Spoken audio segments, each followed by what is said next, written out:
when you think about what we talk about as great innovation and how businesses have made enormous progress, the schooling system we have in place today is basically Henry Ford's 1908 assembly line. We are now 100 years into a rationale which says we have a lot of these children to take care of, we have to process them through the system, we have to give them to the job market. That's an assembly line mentality. And that's what Henry Ford did best. In 1908, when the first car rolled off his line, think about what that car was exactly. It was a metal chassis, 4 wheels, an internal combustion engine, a driving wheel. It took 4 people inside, and it did 18 miles an hour. 100 years later, with $26.5 billion invested only in pure R&D, nothing to do with making the car look better or small changes. 100 years later, the car is a metal chassis with 4 wheels, an internal combustion engine, a clutch system, a driving wheel. It takes 4 or 5 people, and the average speed in London last year was 17.5 miles per hour. This is the net result of 100 years of innovation. It's a scary thought. When you look at it and you say, you look at GM or you look at Ford today, and you say, should I learn how to run a company based on General Motors today, on Ford? Because they're the ones who set up the hierarchy and the rationale that everyone uses still in businesses that are older, let's say. Are we not doing exactly the same thing with schools? Are we not making the GM of schools an American system, a British system, which made lots of sense in other centuries? Makes no sense anymore, but we are emulating this, we are copying this. If you take the auto industry and you see how the emulation works and realize that it happens in schools as well. If you were within a distance of, let's say, 50 meters, you were to line up all of the mid-sized cars produced by any company in the world, Daihatsu and Honda and GM and Renault, whatever you want, and they're all blue and they're all mid-sized, there is no way you can tell me which car is which from which manufacturer. So basically, people are emulating each other. The people in that business understand carburetors. That's why electric cars don't go anywhere, because they could have been done a long time ago. These people understand. They go to trade fairs together. They go to conferences together. They steal executives from each other. And in the end, their cars look exactly alike. And this is what's happening in education as well. You take a developing country that says, now wait a second, how do I get to where I need to be in a PISA standard or any other rationale that says this is quality education? First, I need to copy what they did in Britain or USA. If people had done this with computers, we would now be, instead of putting in WiMAX in the interior of Africa or Brazil, we would say, no, first you have to learn COBOL, which is what we need, and Fortran 4, which is what we needed to learn there. Now you have to have mini computers. And then you have to have rooms full of computers, and then finally I will give you the little notebook. And why are we doing this in schooling? Why are we saying first, to get better, we need to understand what PISA says of us, tells us how much math we have to learn, and tells us why we have to learn the periodic table and how. But nobody's asking why the hell are we asking people to learn the periodic table still? There is no one here, I think, who can give me 3 elements of the periodic table in sequence. 3. When you go through this process and you say, what's happened to schools? When you ask these why questions in a row, we say things like, why do we have vacations in school the way we have them, with 2-3 months in the middle there? And people say, oh, well, because it's very hot, which isn't the reason, or we need to give the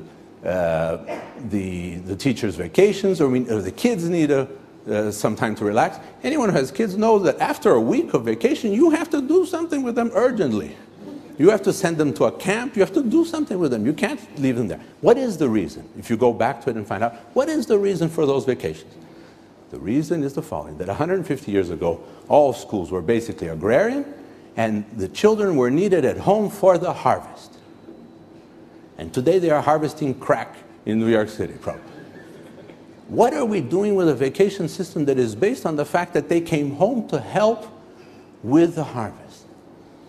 That's there, and there's nothing to question. That's just the way it is. Now, we go through doing this in other relationships, and you think of something. If you say, look, you were to put someone to sleep cryogenically 100 years ago in 1908, and they were to wake up in a place where they're playing games, they would recognize nothing. In a modern hospital, they would recognize nothing. In all kinds of situations. In a school, they'd probably feel at home. What has happened that makes this sector really one of the most archaic sectors in society? It's a combination, of course, of the fact that parents are very conservative, the fact that parents really throw their kids into the school and say, please tell me as little as possible. The schools say, please come to the gate, but never come in. And then you say, we'll take care of this in what way? In a very conservative way. And necessarily looking to the past. You can't possibly design something that's disruptive and from the front by making marginal change. And what we're trying to do is make marginal change. And throwing computers into the schools the way they are today is much like taking a place that has an enormous traffic jam and say, we need motors that are 3 times as powerful. It's not going anywhere. And this is what Barbara's saying. It's not going anywhere because it is what people knew at the time is called GIGO, which is garbage in, garbage out. That's how computers were. If you throw in, again, calculus and trigonometry and so forth, what you're going to get out of that is nothing that you want to see. When we look at what could be missing in terms of information or in terms of capacity, I think, for example, of the Russian chess player Kasparov. Kasparov is a guy who's been playing against the Deep Blue and been playing against machines for 20-odd years. Anybody who plays chess knows that basically for you to go 2-3 moves ahead is a tremendous mental power, and he can do 6 moves ahead. He's been playing with machines that first did 1,000 moves, then 400,000 moves, at one point 1 million moves per minute, and had all of the grandmaster strategies and games in its memory. So my question was not, did the machine win in the end? It said, how can any human being play a machine that does 1 million calculations of chess per second? There's only one answer to that. There's only one thing that Kasparov has which the machine does not. It's intuition. And where in our school system do we have place for intuition for the students? And so as this process goes on and you think about it, you say, what, as a process of schooling, what are these children really retaining? Many people will argue that, let's say in an English school, if you're teaching people to read Milton and Chaucer, what you're doing is not really teaching them that in particular or an exercise in calculus. What you're teaching them is to learn how to learn. Well, we have twins that are 4 months old. We have some small kids. Anyone who has kids know that kids come to us with factory-built ability to learn. Because when you take a kid and you say, think any of us, learning a second language is a very difficult thing. What about learning to talk at all? That's got to be more difficult. How do we help? We say mommy, say mommy, say mommy, and the child says fish, right?